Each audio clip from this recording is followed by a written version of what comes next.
ছেড়ে দে আমার ছেড়ে দেবে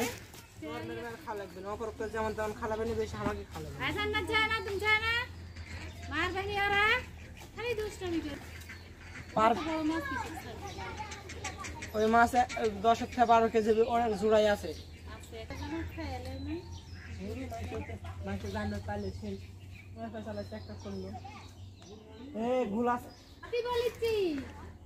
ঘুরবার যাবে না ছেড়ে দে আমার ছেড়ে দেবে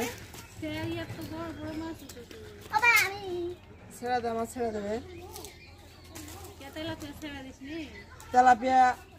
তারপরে ইয়ার মাছ হলে মাছ ছেড়ে দে মাছ লয়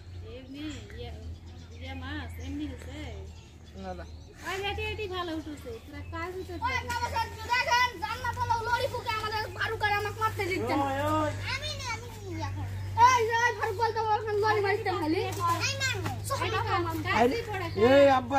শুক্রবারের দিন কখন আসবে আমি নিজেও জানি না আবার ওদিকে যাচ্ছে উটের মধ্যে মাছ লাগবে।